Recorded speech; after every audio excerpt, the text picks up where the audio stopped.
Well, new data shows Europe is on the verge of collapse. We've seen the pound collapse over the last week. The euro continues to decline. Europeans watching what is happening in the United States, where even though the economy is hurting, at least Americans are getting some straight answers as to why. We are being told, yes, we fund war. Yes, we fund terrorists. Yes, we tell other countries how to be and then fund their gay drag shows. We are doing that. That's one of the many reasons your dollar has suffered. Europeans are getting no such answers, even though people like Ralph Scholhammer has been asking for them for years and years. He joins us today. Ralph has been gone for a long time, and we're glad to have him back. Ralph, thank you for joining us. Tell us what it feels like to watch this from abroad, or whatever else you were going to say.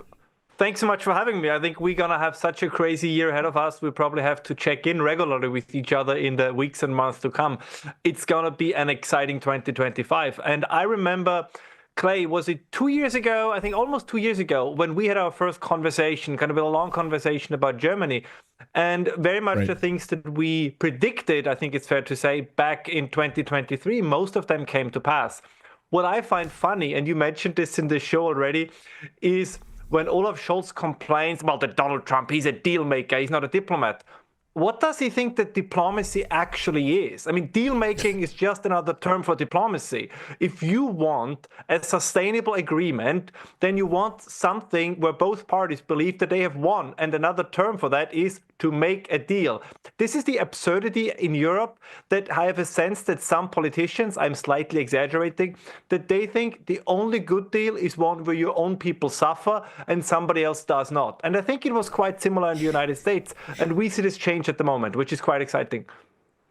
But it must be incredibly frustrating that we are getting this transparency, at least, and seeing all of this cruft and crap. And Europeans know that they also are having to pay for this right now through European Union initiatives, and they're not getting that. And so is there a call for like, hey, show us this stuff too? Show us the fraud. Actually, it's already happening. I mean, this is the amazing thing that's currently going on, that so many of the things that Donald Trump is doing are now spilling over to Europe. Even some, believe it or not, some mainstream journalists have now started to look into, for example, when there are demonstrations against the quote-unquote far right.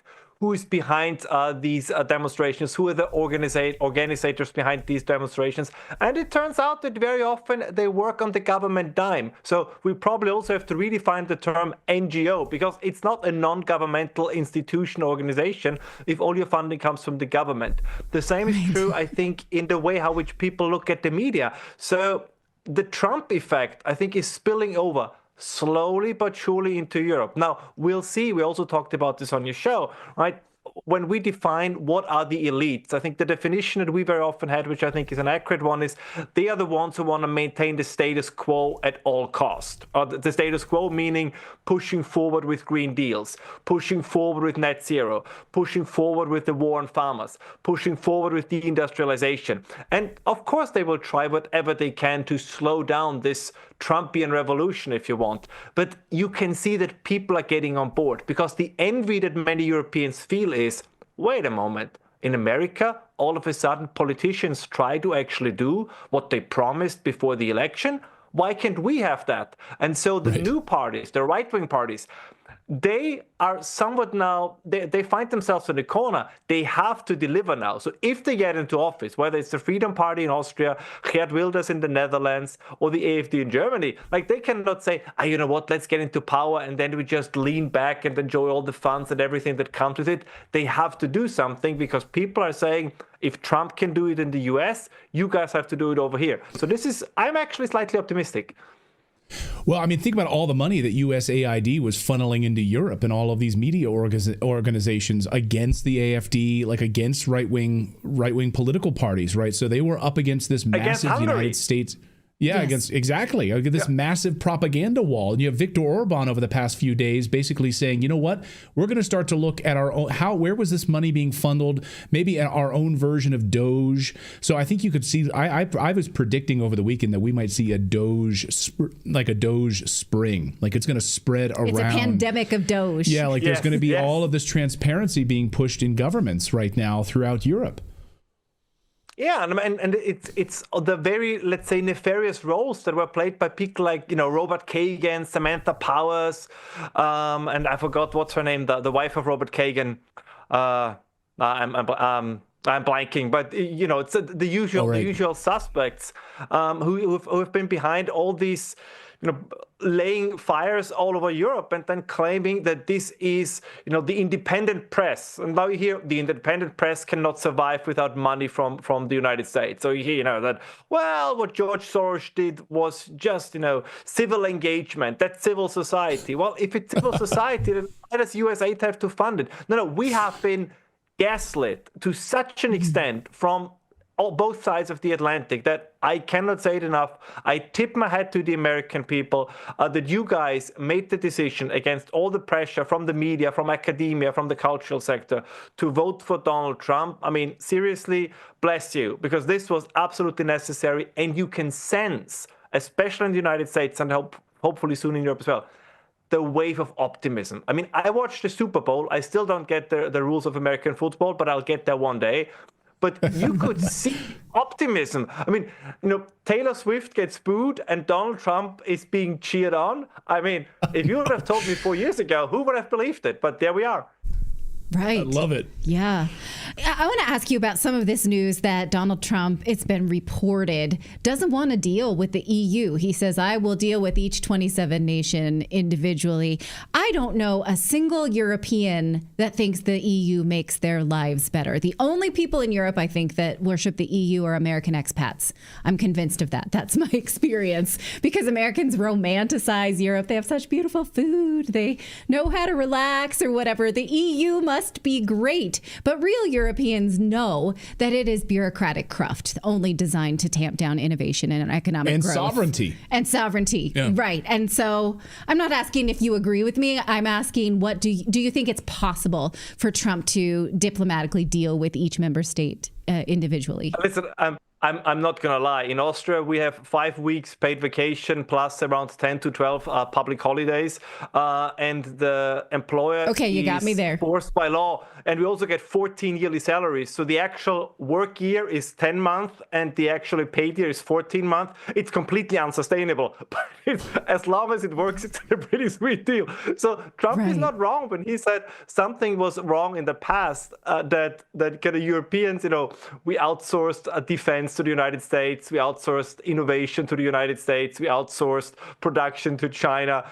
So when he says, listen, reality is coming and it's coming fast, and you guys either get along or you go under, he's right. And he makes an offer and says, do all 27 EU member states want to go over the cliff?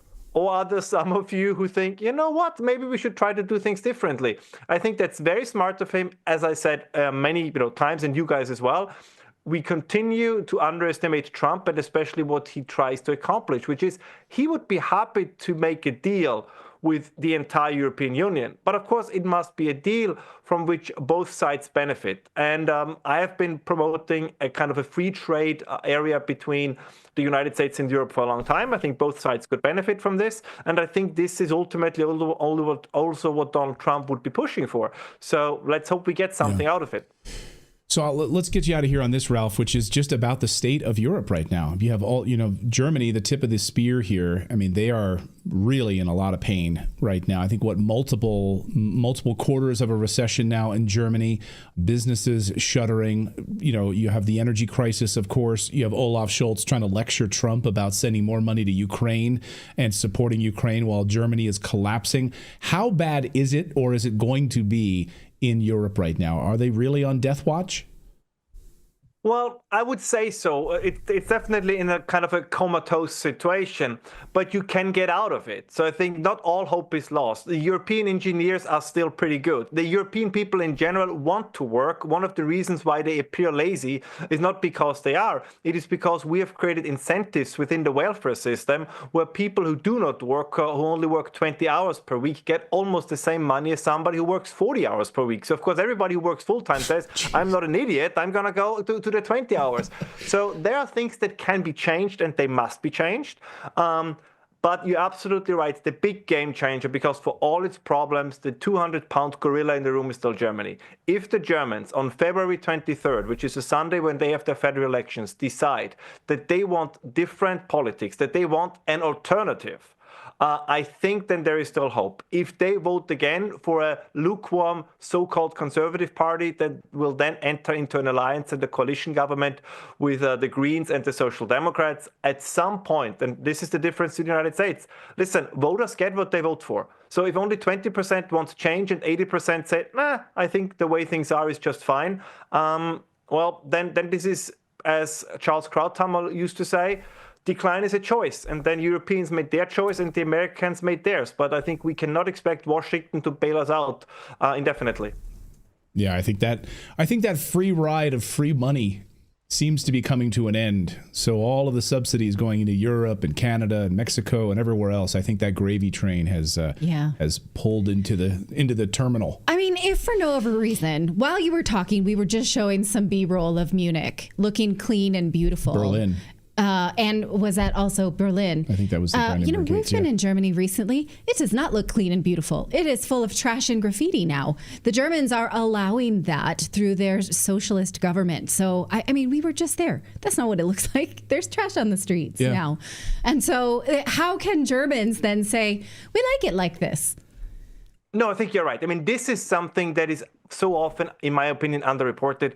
That economic hardship or economic problems are in most cases, unless there is some, natural disaster, a hurricane, an earthquake or something of that kind, is a symptom of an erosion of the soul, if you want, or of the spirit of a nation. Exactly as you say. It starts with graffiti. It starts with, the trains are no longer on time.